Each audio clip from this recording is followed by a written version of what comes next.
Welcome to Daily Meditation with Sangha Live.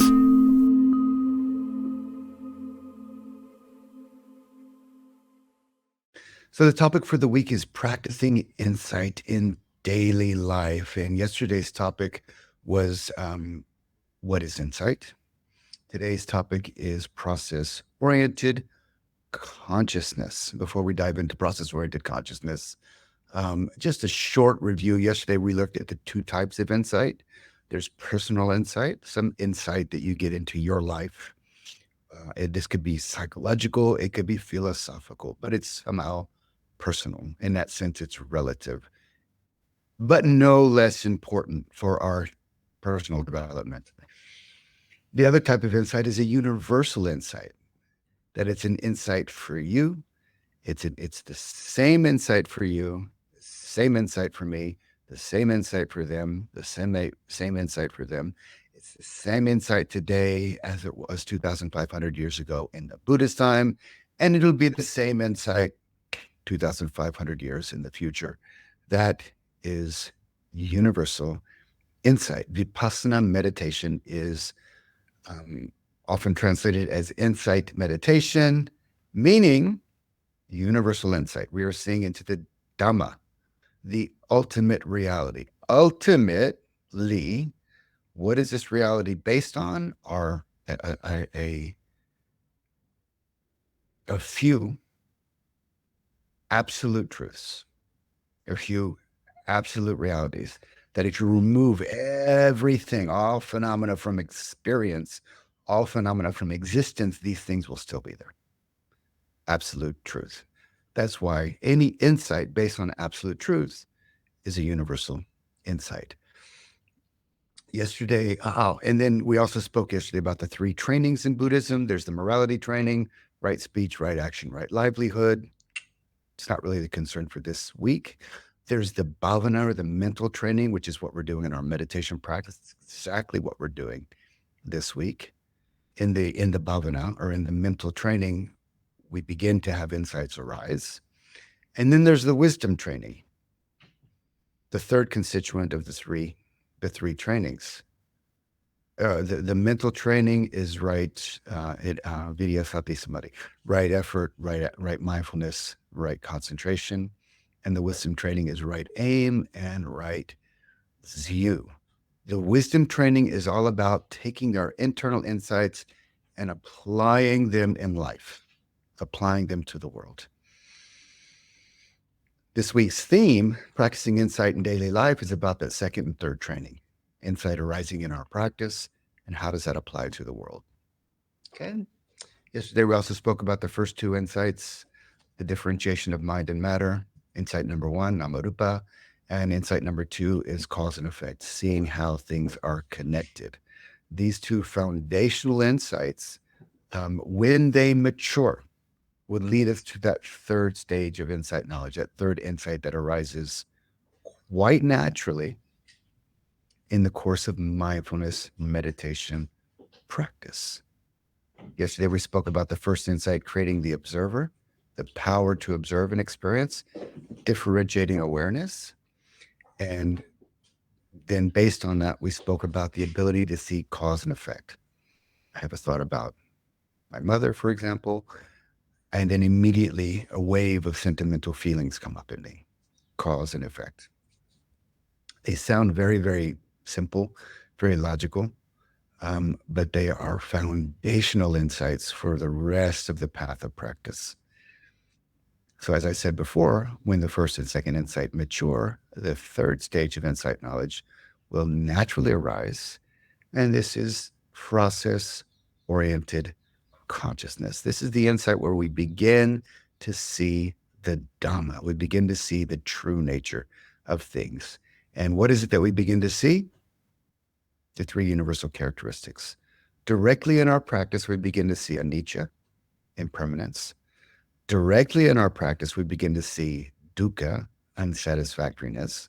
And directly in our practice, we begin to see the universal characteristic of anatta, non-self, or emptiness. So this is process-oriented consciousness, this insight. And what that means is that practically speaking, when we're meditating, mindfulness meditation, everything I'm talking about here is mindfulness meditation. Take the breath, for example, that we begin to see the entire process of one breath, that we're able to see the breath from the beginning all the way through to the middle, all the way through the middle to the end, to the very, very end. The last particle of in breath, for example, ends. There will be a pause, maybe extremely short, maybe a bit longer, but you'll see a pause. Then you'll see the very beginning of the next breath, all the way through the middle to the very end of the, let's say, the out breath. From the end, you will see a pause. From the pause, and only from the pause, will you see the very beginning of the next in breath. This is one example of what process-oriented consciousness means, that we're able to see the complete process from the very beginning through the middle to the very end. It could be the same thing with a thought. It could be the same thing with a sensation. It could be the same thing with a feeling. It could be the same thing with pain. At this stage, pain may or may not disappear, but you'll be able to stay with the process and see how it's changing. When you can see the entire process. And the reason I say when you can see is because at the beginning you can't see it. A beginner meditator can't see it. You have to work through the hindrances. Once you've worked through the hindrances, God bless us all, it's not easy, but once you've managed to work through the hindrances, you'll access concentration. The first insight of differentiation of mind and matter will arise quite naturally, quite intuitively. Based on that insight, cause and effect, when it matures, then you'll start to see connections, cause and effect. Based on that insight, when it matures, following from this cause to this effect, this being the new cause of this effect, when that matures, when that insight matures, you'll begin to see experiences as a process where the mind is stable, the knowing is stable moment to moment to moment. The concentration is stable. In other words, you can stay with one experience from moment to moment to moment. This might be a short period. It might be a long period. It might just be a few seconds. It might be more seconds. It might even be a minute. Who knows? Before the mind slips away. But you're able to stay with that experience. And when you stay with that experience, you start to see from the beginning through the middle to the end what we thought was one solid experience. For example, the breath, one solid in breath. When you're able to stay with the whole process, beginning, middle, and end, that solid in breath starts to break into parts. What we thought was solid starts to become impermanent. It starts to break up. Much, much later, further down the path, deep into the pool, everything's just dissolving, like a sandcastle, constantly dissolving. But at this insight, it's more like there's a solid process. Once my mind kind of clicks into the fact, to this insight, where there's a process, then what happens is what appears solid, like the whole breath is one solid movement, might be fast, might be slow, might be long, might be short, but that solid movement will start to have little waves in it or little fluctuations in it. Some people report that there's like steps in it. Some people report that there's sections in it. Some people report that there's just one or two on the in breath and there's nothing on the out breath. Other people report there's 4 on the in breath and 5 on the out breath. Little fluctuations, little waves. For some people, it's like clear, sharp sections.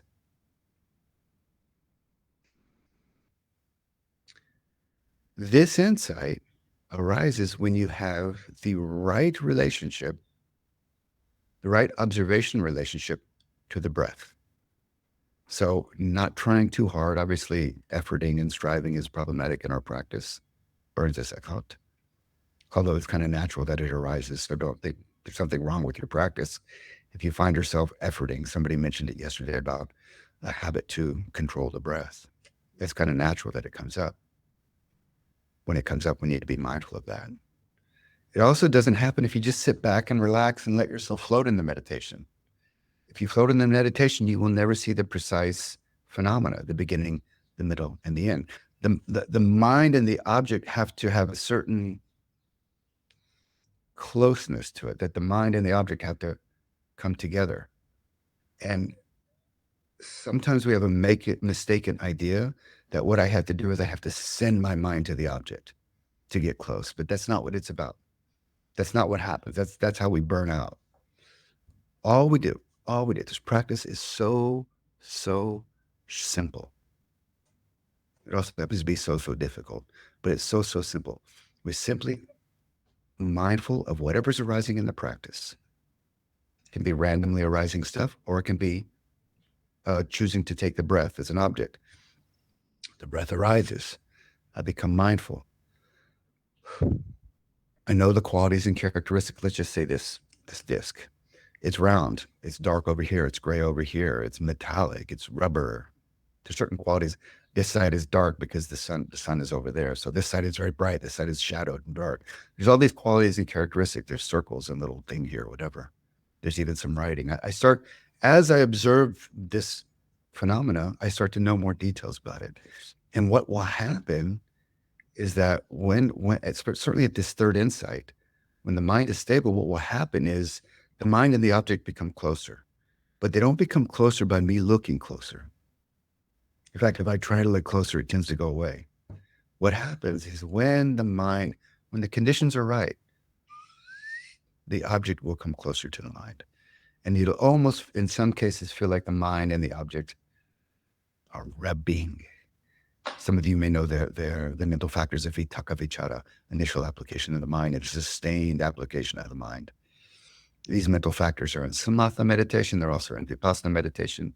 But around this third insight, those become quite strong in the mind. And the experience will become closer.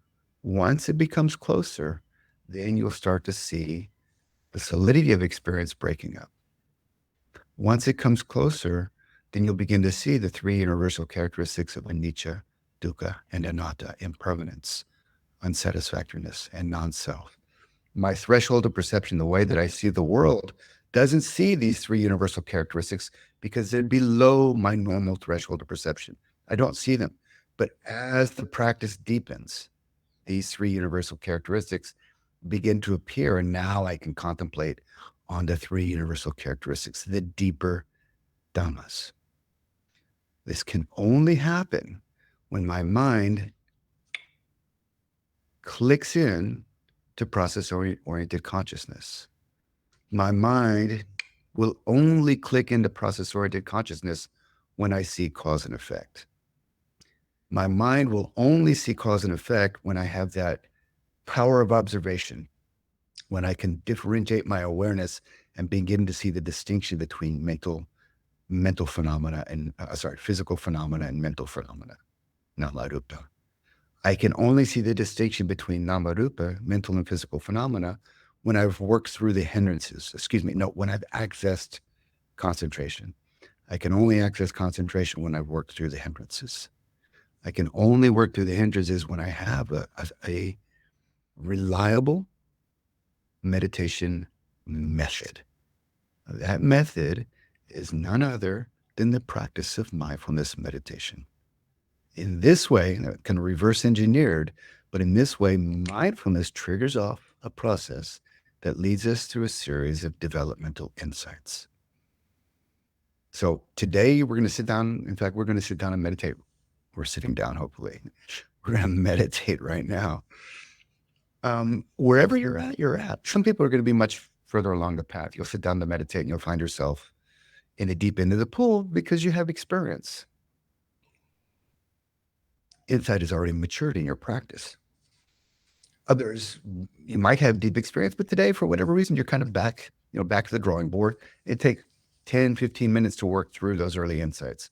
For others, it's going to be what I just spoke about is exactly the territory you're working in. And to be fair, 70% of the meditators that I work with are kind of in this territory that I'm speaking about now. So regardless of where you're at, be aware of hindrances coming up. It's totally normal, and be patient with them, work with them through differentiated awareness. Remember, the first insight is all about the power of observation, that ability to differentiate your awareness and be mindful. Should you start to see connections, a thought about my mother starts to bring certain emotions in, cause and effect, recognize that as insight. As you continue to follow the breath, if that's your method, notice when if the mind clicks into the process, that it can stay present with the whole process from the beginning through the middle and the end. And one kind of milestone with the breath, if you're following the breath, is if you start to see pauses, even if it's just the slightest moment, a pause at the end of the in breath and a pause at the end of the out breath. That's kind of this territory that we're speaking about today, process-oriented consciousness. Then be aware if impermanence is arising, if the breath is changing in any way, be it pleasant or unpleasant. Don't manipulate the practice. Let the practice unfold. Should it be an unpleasant experience and it starts to become really unsatisfying, recognize that you are seeing insight. Anicca, dukkha. This is the insight of unsatisfactoriness. If it's not overwhelming, stay with it as much as you can, with patience, with some loving kindness to yourself, and forgiving yourself if you get knocked off track. Dukkha can be hard. Should the practice suddenly become easy and effortless, know that you're seeing the universal insight of anatta, non-self. Non-self always has a taste of selflessness, but also effortlessness and even a little bit timelessness and spacelessness. Okay? And then after the meditation, I'll say a few words about how to bring this insight into your daily life practice.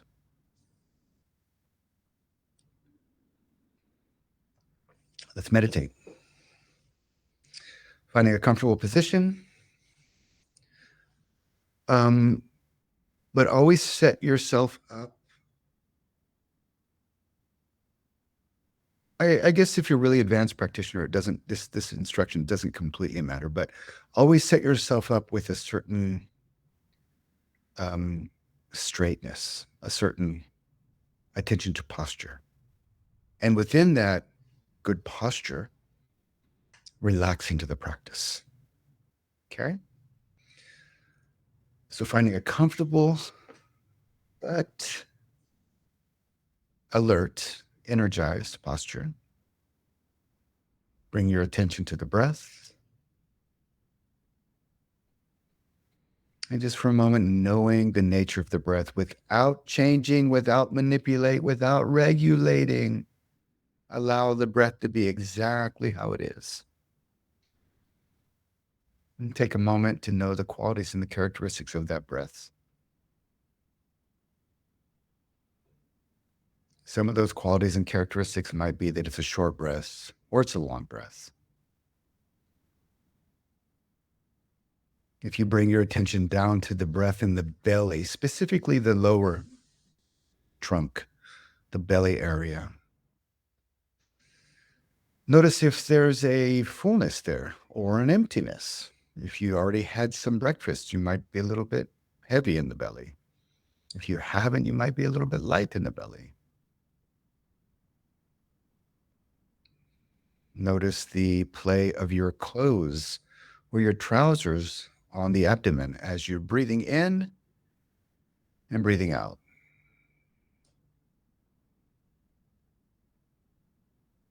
Other characteristics are to know the temperature of the breath.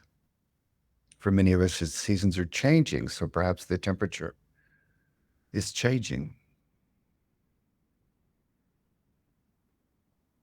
Knowing if it's an easy breath or an effortful breath.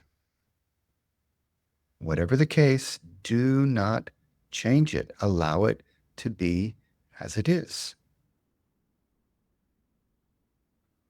You may notice if it's a pleasant breath or an unpleasant breath.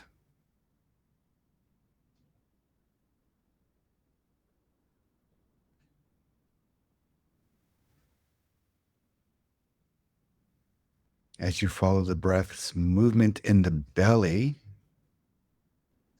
you may notice that the movements are smooth. You may notice that the movements are rough.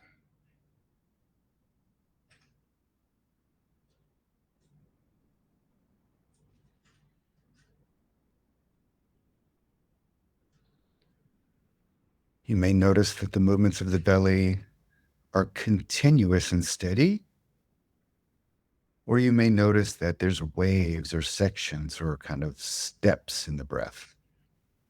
The movement of the in-breath has these fluctuations. The movements of the out-breath has the fluctuations.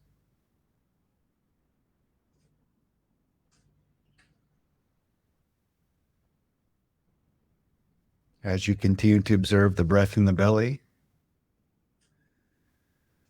you may notice that you can follow the in-breath all the way to the very last moment of the in-breath.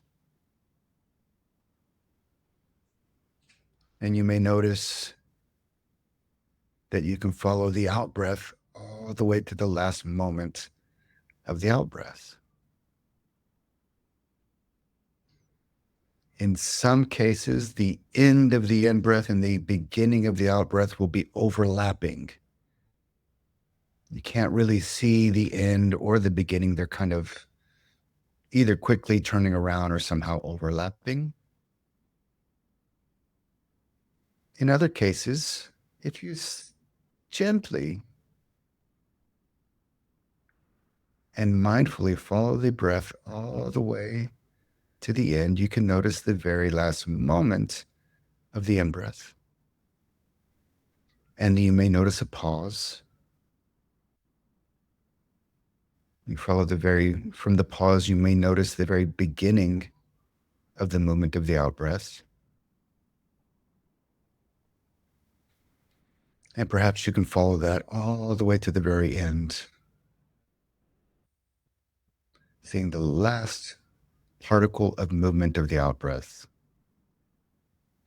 noticing a pause, and then the very beginning of the next breath. All of these things are possible. Our job is not to try to see anything specifically. Everything I mentioned are just possibilities. Our job is simply to be mindful of what is in the movement of the belly as I breathe in, what phenomena do I see naturally occurring in the movement of the belly as I breathe out, mindfully observing the breath without changing it, without regulating it, without manipulating it, being present and mindful with each breath in each moment, moment by moment, breath by breath.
Bring your mindfulness back to the body. Feel the body.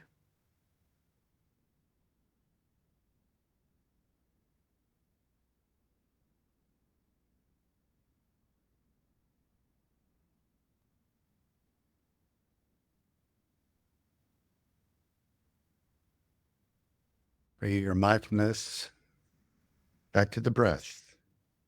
Feel the breath.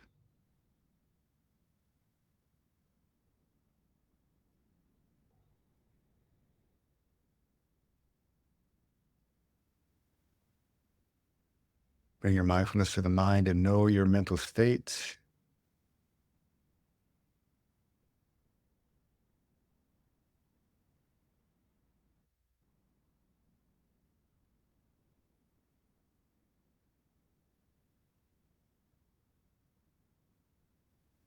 Feeling the space on the inside.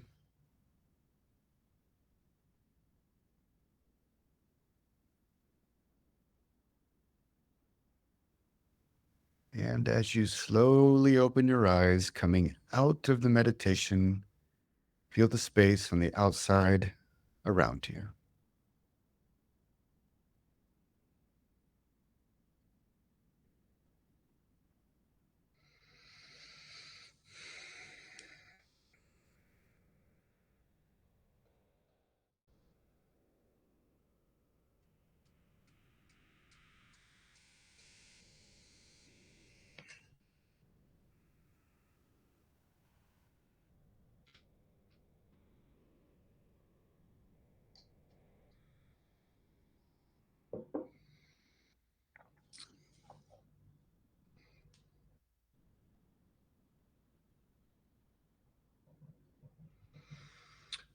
Okay, so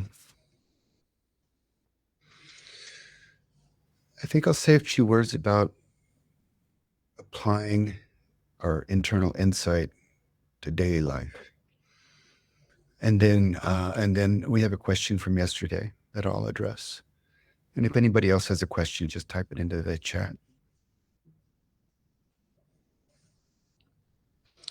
So I lived in Japan for 8 years, some time ago, about 30 years ago, I guess. But I lived there for 8 years, and there's so many beautiful things about Japanese culture. A lot of bizarre things too, but every culture, I suppose, has its strangeness to it, to foreigners. But one of the beautiful things that I just fell in love with from the beginning was something, a cultural custom called miokuri. And it basically it's the Japanese way to see people off, seeing somebody off. And it doesn't matter if you're seeing them off at your front door or if you're seeing them off at school. Like when I take my kids, I do this every time with my kids. Or if you're seeing somebody off at the train station or the corner. There's a formality to it. And what you do in Miyokuri is that the person who's at the home base or in the base and the person that's leaving, they go with them to a certain threshold. It could be the corner of the street. It could be the train platform. It could be the front door. It doesn't matter. They go there and they say their greeting. They say their goodbyes. Japanese are bowing as always. And then the guest, the person leaving, leaves. And the person who said goodbye stays there. And miyokuri means to carry them with your vision. You stay with them and you watch them leaving. And imagine it's a street corner and they're going all the way down the street until they turn the corner. Then the goodbye is done. And quite often, if you're following in the miyokuri, you'd be walking down the street, some Japanese host said, we say goodbye, I'm leaving. I walk down the street. Before I turn the corner, I turn back and I look, and they're still standing there. And when they see me look, sometimes the whole family is just bowing down, saying goodbye. Brings tears to my. It's such a beautiful custom. And then you leave and it's gone. It's over. The goodbye is complete. Or you go to the train station, a Western way, you get on the train by, maybe you stay on the platform, maybe not, but it's formal in Japan. You stay on the platform, they sit down, and you're there smiling. Sometimes it's a little bit awkward because if you have a long time before the train leaves, but they wait, or I wait because I learned to do this myself until they're leaving. The train's departing, and you give a bow to the last moment you can see, and then you even stay with the train until the train disappears down the tracks, and then you're done. Following experience to the end is what Miyokuri is about. And in a way, that's what we're doing with our breath.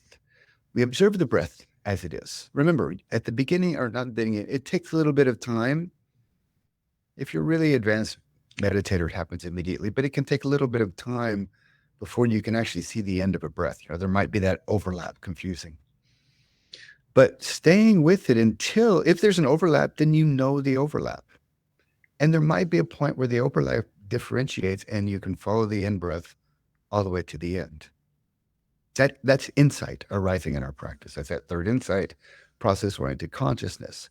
The way that this appears in our daily life is that whatever you're doing, if I'm reaching for a drink, a glass or whatever, I can keep talking and put the glass down and then go on and on. But I'm with you. I'm not with the glass. So to practice this insight in daily life is that I click into the first, when the timing is right, do one thing at a time. And if you're drinking a glass of water or taking a sip,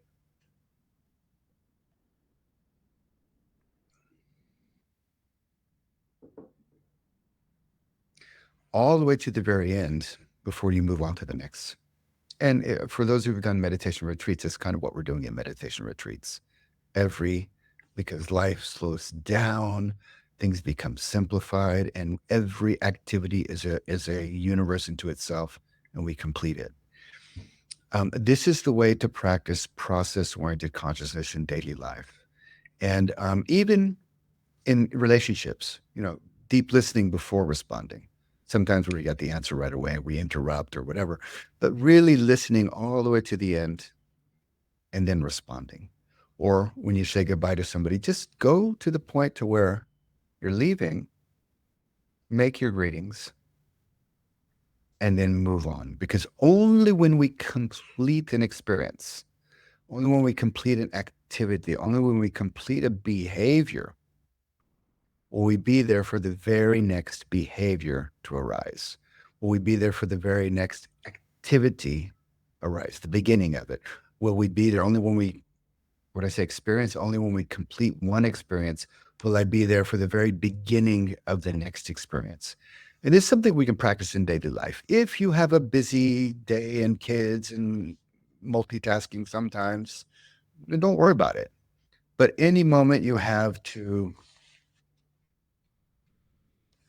give attention to, practice with care and respect with one simple activity. And often it's the simple activities that are the easiest. But then do so. Okay, that's applying insight or practicing insight in daily life. Okay, we have about 8 minutes. So yesterday, Renata had a question that she wrote. I have it up here. It says, we were speaking about cause and effect yesterday, and she had a question about cause and effect. She says, seeing cause and effect will start a process of looking backwards in time. How much of it is useful in meditation and in daily life practice? Well, no. I mean, of course, what she's saying is it does happen. But seeing cause and effect is not about looking back in time. When we're looking back in time, we're not seeing cause and effect. Seeing cause and effect is seeing, like the example I gave earlier, I have a thought about my mother, and immediately, let's say a warm feeling or a difficult feeling, whatever it can be, comes up, and I see the cause and effect. And I can reflect back, oh, that was interesting. There was the thought, and then there was the feeling. And that's not a bad thing to do from time to time, to reflect. It's important. Helps that insight become stronger. But I don't want to always do that. Because if I see let's say a thought comes up, triggers a certain feeling, and if I just stay with that feeling, the process, it can move into something else. It will change and move into something. Or if it's a difficult feeling, maybe I start to sweat, and I'll see that direct cause and effect.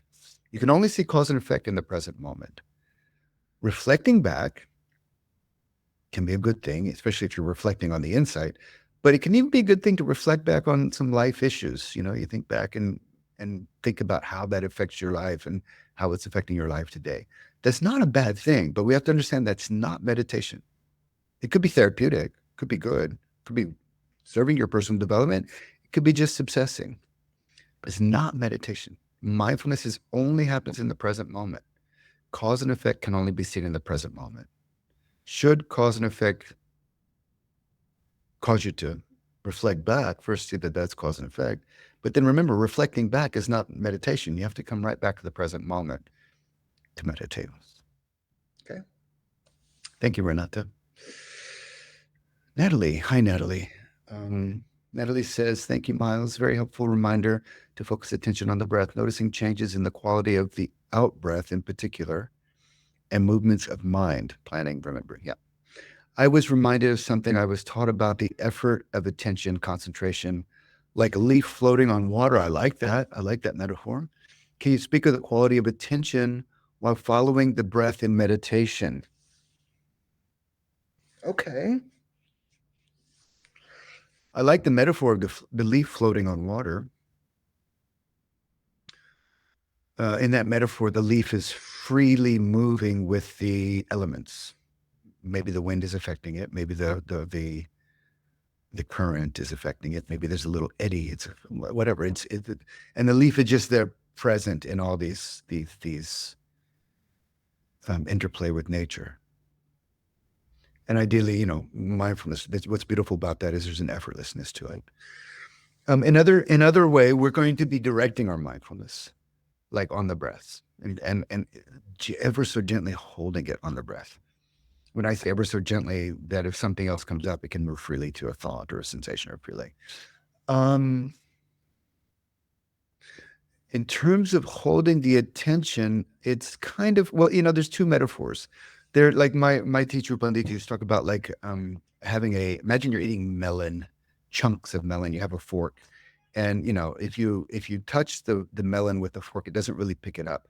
You have to pierce, and then it picks up the melon. Now, that's kind of what the attention will do. But the idea of piercing is not agency. It's not something we do. It's something that happens. So, in other words, our mind will touch the experience, the object, in this case, the breath. And we might have a little bit of holding it. What we're holding are the conditions. So the mind doesn't float away too much. And we don't want to struggle with that, but that's what we're doing. At a certain point, what will happen is penetration happens. It's like the mind and the object just become close and they click together. Okay. So again, it's not my mind holding onto the experience. At a certain point, I might have to work with the conditions, which is a little bit of effort, but then something clicks in the mind and the object, in this case, the breath, are clicked in. They stay together, at least for 1, 2, 3 seconds. That's called concentration, or as you say, attention. The nature of mindfulness is effortless. The nature of concentration is effortless. Once mindfulness and concentration are stable, there will be an effortlessness to it. However, we do need to make some right effort, some proper effort. And proper effort is really about the conditions. Our mind has a tendency to slip away, to reflect back, to ruminate, to obsess, to get caught in the hindrances. What did you mention? Planning, remember, all of these things. The effort is simply to bring it back to the present moment. And we might have to do that 1,000 times. And I know that you're an experienced meditator, and I'm an experienced meditator. We still have to do that. Mindful or awful, because bring it back to the present moment. What matters is when we bring it back to the present moment, we just know the qualities and characteristics of that present moment. And that helps us align with the nature, the conditions in this moment. And at some point, clicking in happens, guaranteed. But you have to be patient for that. Okay. Thanks, Natalie.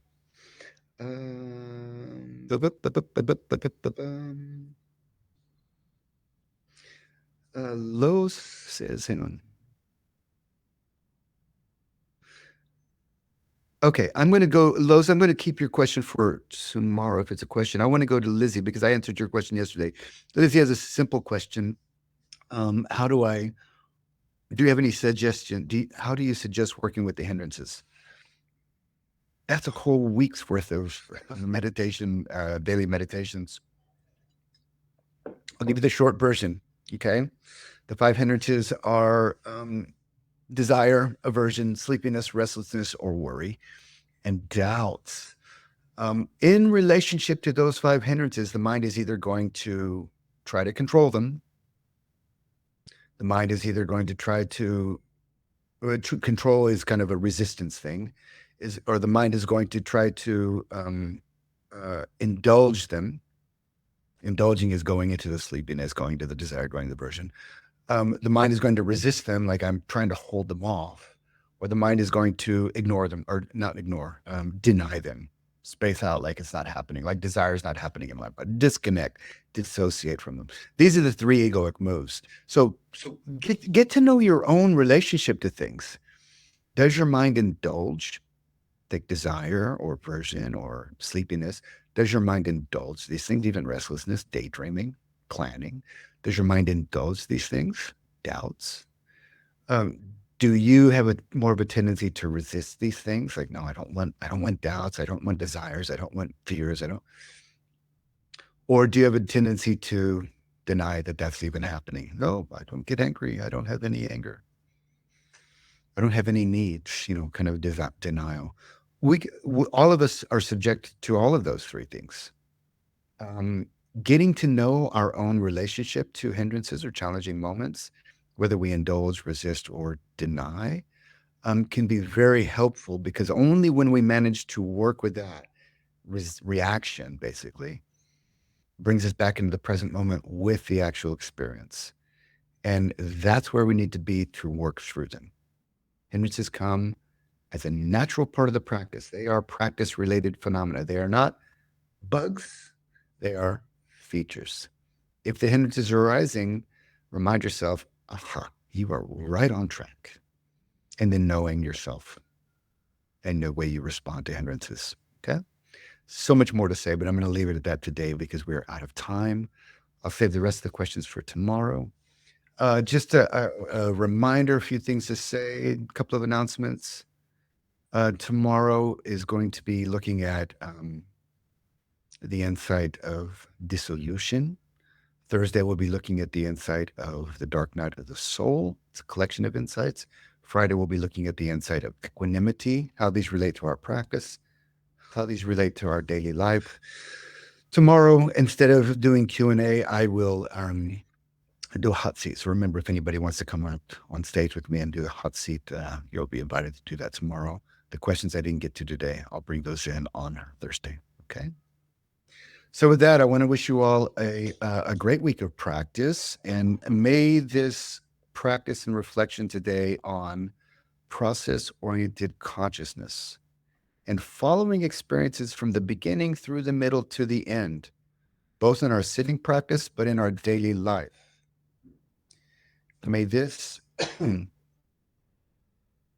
practice serve to awaken insight in you.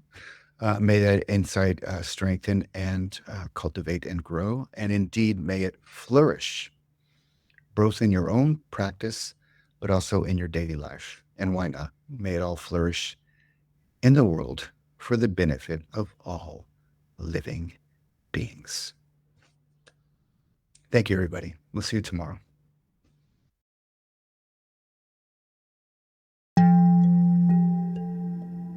Today's podcast is an offering to you from our archive of freely available live daily classes. We make wisdom teachings and meditations as freely available as possible to as many people as wish to practice. You can help ensure we can continue to support a worldwide Sangha by leaving a review wherever you get your podcasts, by sharing this with someone who'd be interested, and by offering a small financial support at sangha.live/donate.